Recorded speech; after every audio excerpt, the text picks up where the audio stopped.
test has been framed, and the choices are very clear. Kenyans want a political system that is citizen-centered, not one rigged to benefit a few. They want an economic system that seeks prosperity, increases incomes, creates jobs, and eliminates inequality. And they want an end to the culture of deceit, of fraudulent political deal-making, opportunistic configurations, corruption, and state capture in pursuit of selfish gain. On the ballot is the decision to revive Kenya's economy, complete its democratic transition, and most importantly, the affirmation by the people of Kenya that for the first time since independence, the focus and policies of government will be people-centered and people-driven through the bottom-up economic model.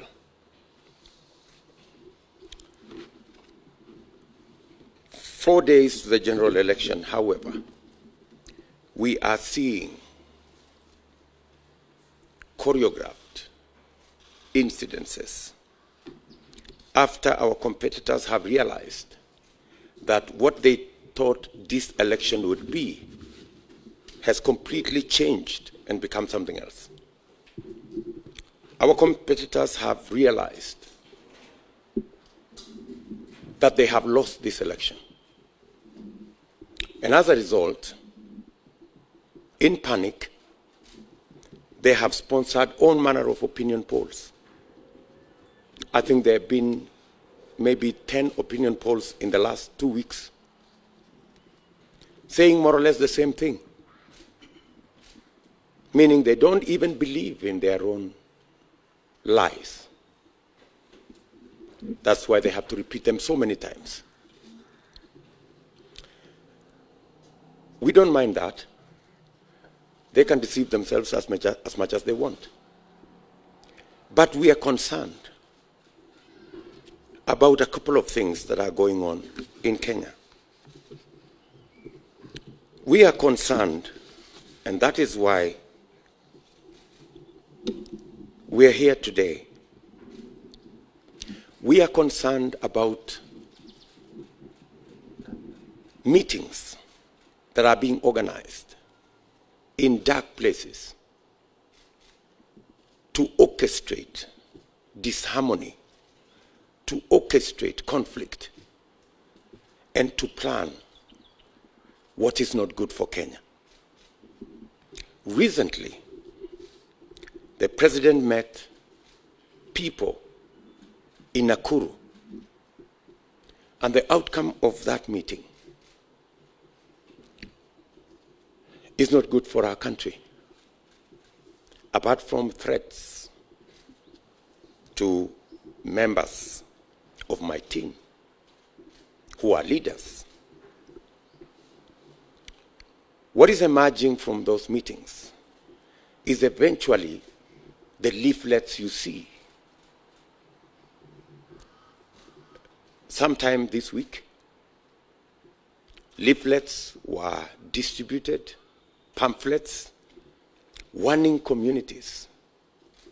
The same old stuff that has taken Kenya through a lot of pain. These leaflets are not innocent. There are people known by the state behind these leaflets. And the intention of these leaflets and pamphlets are to cause panic in the population and to create a situation that will foment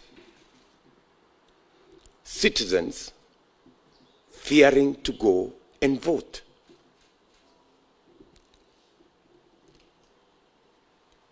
As Kenya Kwanza,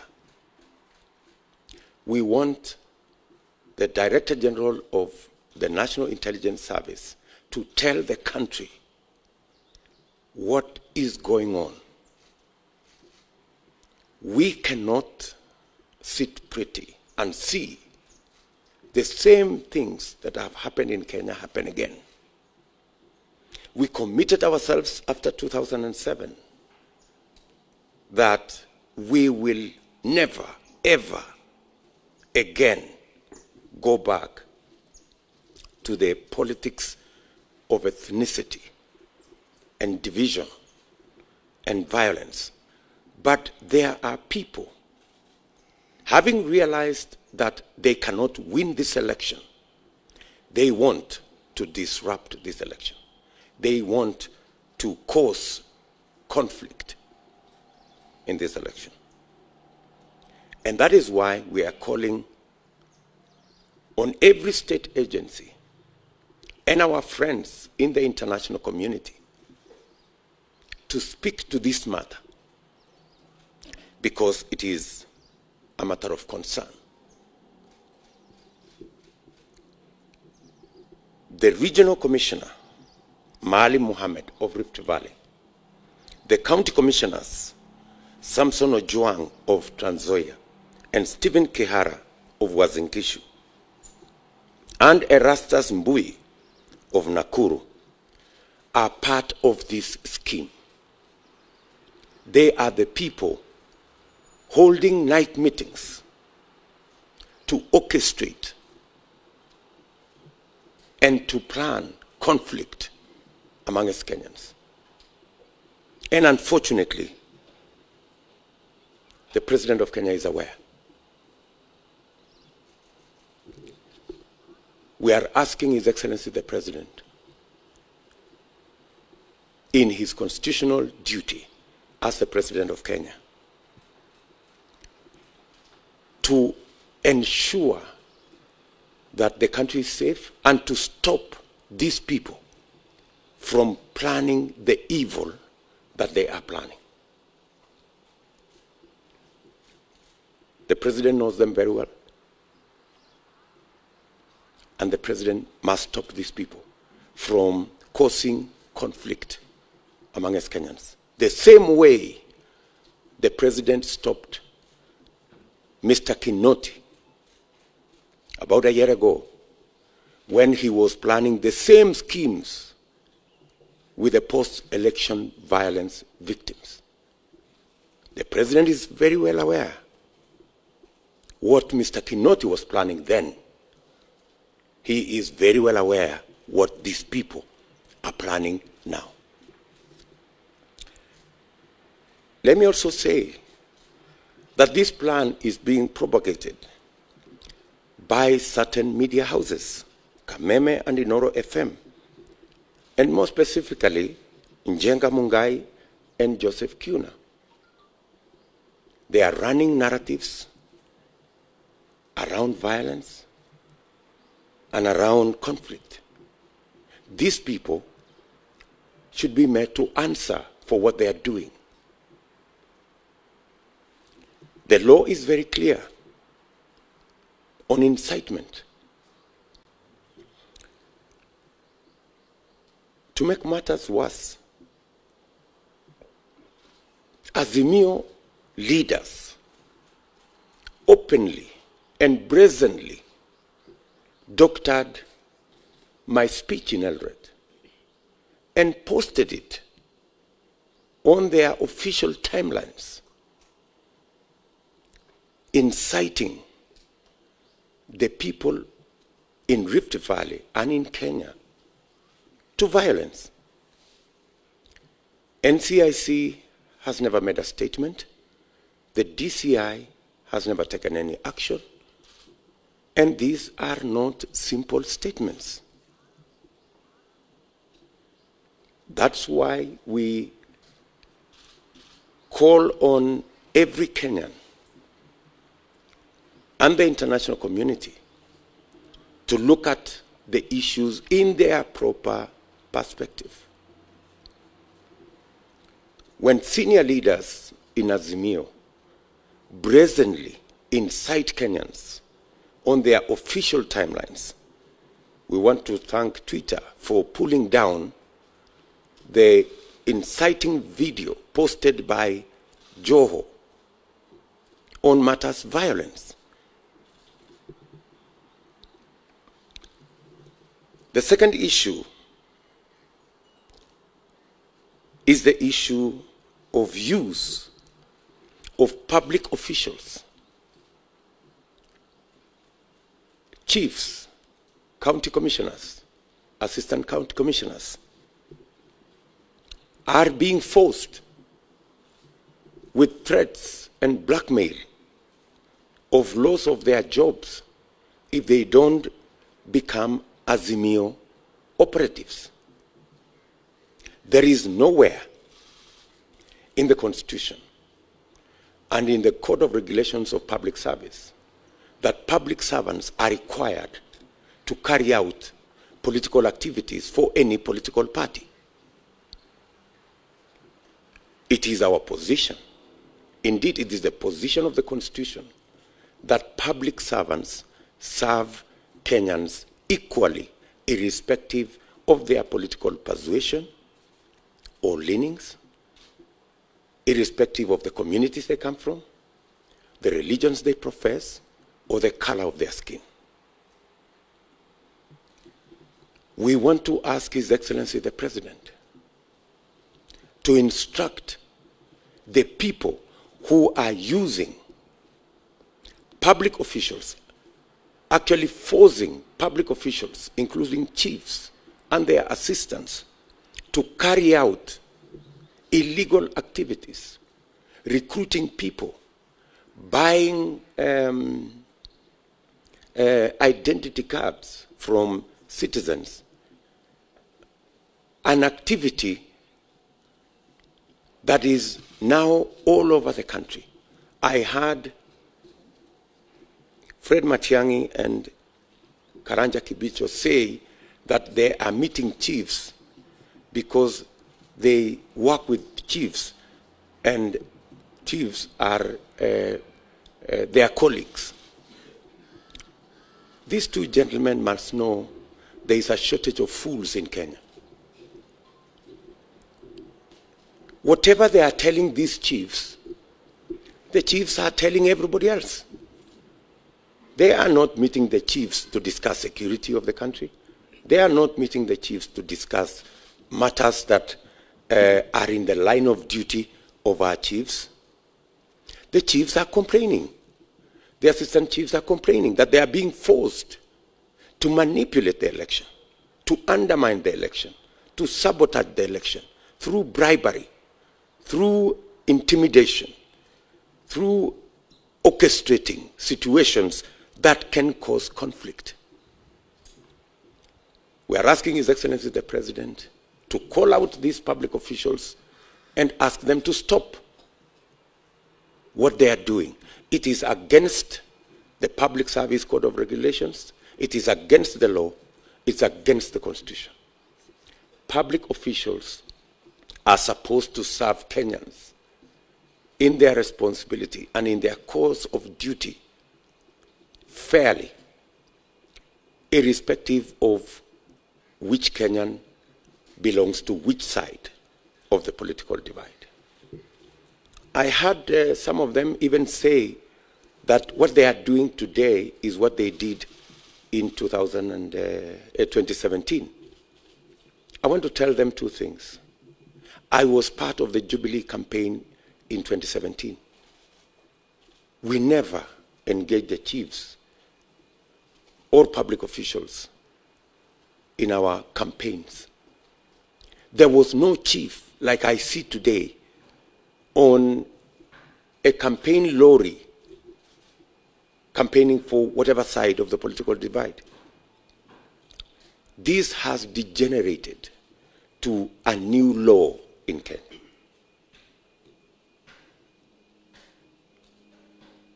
And secondly, two wrongs never add up to a right. Assuming even what they are saying is true. It is wrong. Whether it was done before or whether it was not done before, it is still wrong. So I want to ask public servants, all public servants in Kenya, to refuse the blackmail and the intimidation that they are being subjected to try and help the failing Azimio campaign.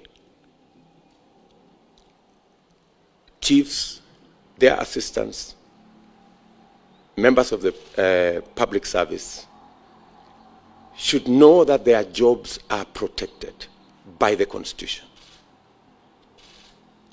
And even if anybody takes action against them for refusing to participate in illegal activity, they can rest assured that their jobs will be safe,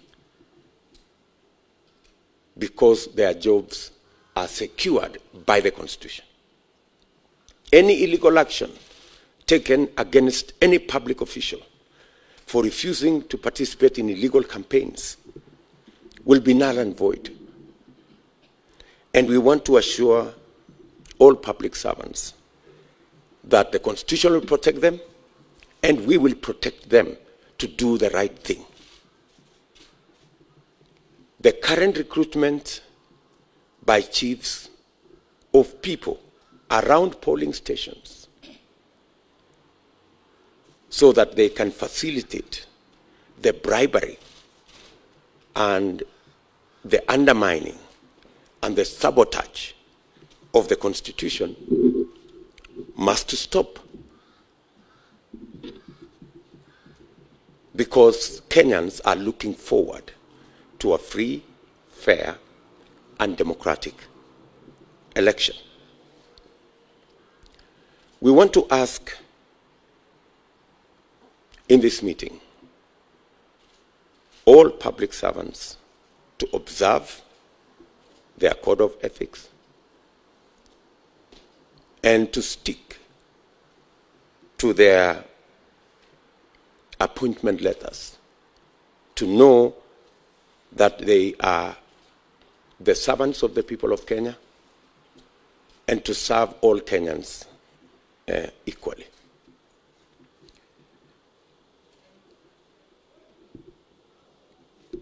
I also want to ask the IEBC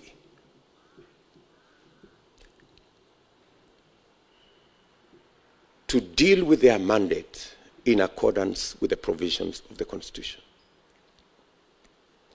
We do not want any favors from IEBC. We want IEBC to do the right thing. We want IEBC to run a transparent, free and fair election. Some of the public officials that we feel are already compromised, we are going to write to the IEBC using the channels that we already have between IEBC and all political parties to raise our concerns on some of the areas that we feel require fine-tuning so that all of us can go into this election and the outcome of this election to be free, fair, and democratic.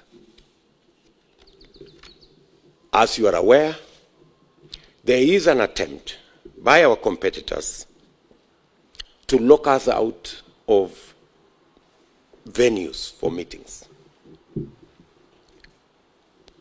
Last week, we were locked out of Buhungu Stadium in Kakamega, but we still held the meeting anyway. In fact, we held a bigger meeting outside the stadium than we could possibly have held inside the stadium. Today, we are supposed to have a meeting in Mombasa at Tononoka grounds. And in fact, this afternoon at 2 p.m., we will be in Tononoka grounds. Some people are trying to use the police to stop us from having that meeting. This is our final rally in Mombasa. It's a very important rally. And the kind of excuses they are giving us is that the president is in Mombasa. I mean, how ridiculous can that be? I mean, so if the president is in Mombasa, we cannot have a meeting in Tononoka? I mean, surely. So, I mean, these kind of excuses are really ridiculous. Our competitors must understand that it is too late for them to do anything about this election. It is too late, simply too late. It doesn't matter how many opinion polls they do. They can do it every hour if they wish. It doesn't matter how much they try and orchestrate conflict in Kenya. We are very confident the people of Kenya have said no to violence. They have said no to conflict. And we trust the people of Kenya to keep the faith and get to the 9th and determine the future of our country. It doesn't matter how many places they lock us out of. As you are aware, we have paid for Nyayo Stadium on Saturday. We have a contract already signed between us and Nyayo Stadium. They tried to manipulate that contract. The court has said we should have the meeting in Nyayo Stadium. We are preparing to have the meeting in Nyayo Stadium. And if they lock us out of Nyayo Stadium, we will still have a meeting at Nyayo Stadium. The same way we had a meeting in Buhungu Stadium, on the road, wherever. But we're going to have the meeting anyway, because the die is cast. The people of Kenya have made a choice. And the panic we see in Azimio will not help them. All we are asking His Excellency the President, with tremendous respect, is not to allow the country to face unnecessary conflict because the Azimio project has collapsed. It has collapsed, and there is nothing he can do about it. So, we are asking the country to be calm. Despite the games, despite the orchestrated situations around the country, we want to ask Kenyans to be calm. We want to ask Kenya that 9th is just 4 days away. Nobody should be incited against their brother.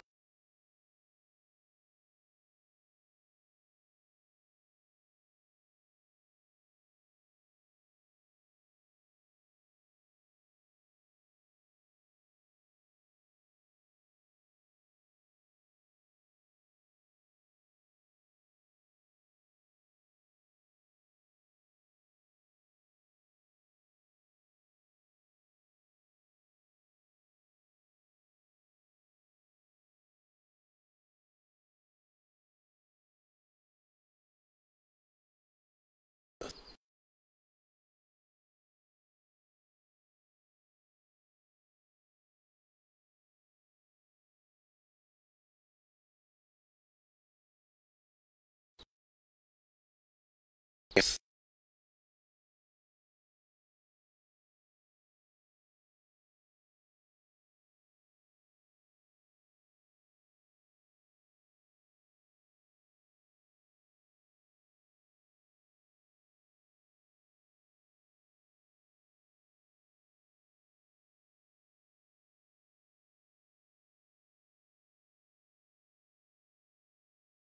And the CEO of Communication Authority, Mr. Chiloba, to exercise the responsibilities of their offices in accordance with the law. Kenyans do not want to see what happened during the presidential debate, where huge sections of Kenya were subjected to a blackout. They must never be, or they must never be part of any scheme, and I'm talking about Muli and Chiloba. They must never be part of any scheme to switch off either electricity or the internet anywhere in Kenya. It is against the law, it's against the Constitution, it is an act of sabotage, and it is an act that undermines the will of the people of Kenya. Kenyans don't want to vote in the dark. Kenyans don't want this election to be held in darkness or in gray areas or in dark corners. Kenyans want a free, fair, and transparent election. Kenyans want to know what is going on. They want the internet to work. They want lights to be on, so that that's the only way we can guarantee a free, fair, and democratic election.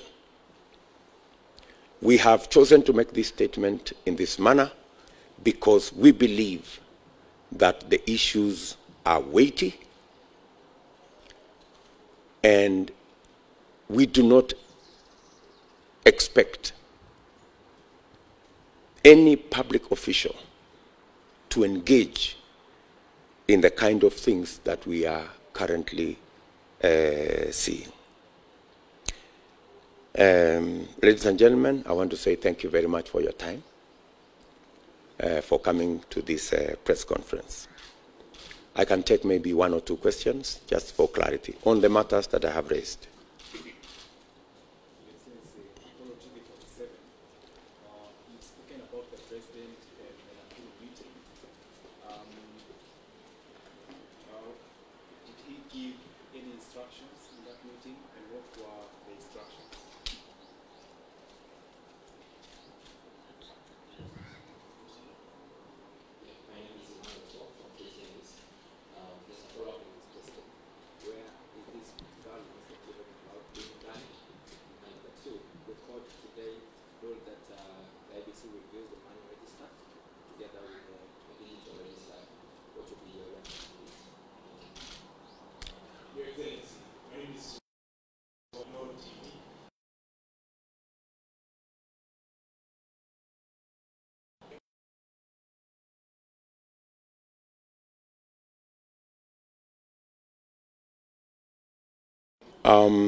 Even as you talk to 3, 4, 5, 10, 15 people, there are people who don't believe in the kind of schemes that are being carried out, whether they are in these meetings of chiefs.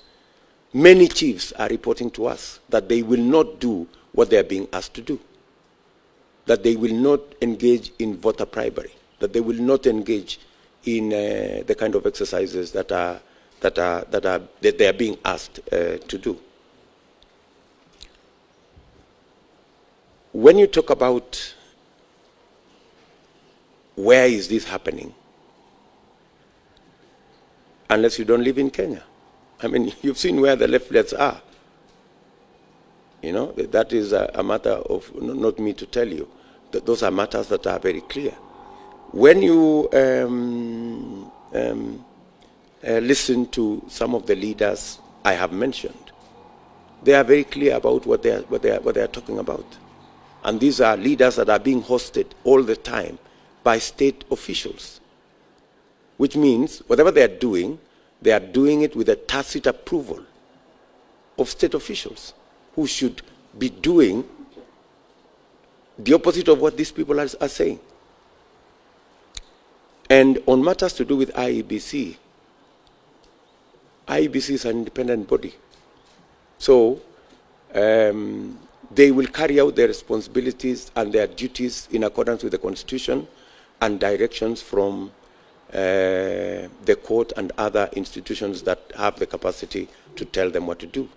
So whatever the IEBC, whatever the court has said, the IEBC will deal with it, because I don't work at the IEBC. I think the men and women there have the capacity to deal with the issues around elections and whatever the courts say and whatever other institutions say. Thank you. Finally,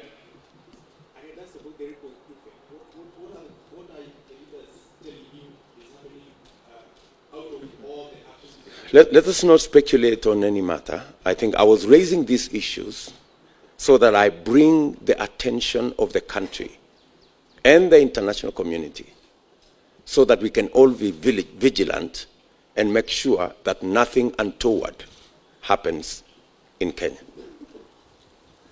Thank you very much. Asanteni sana.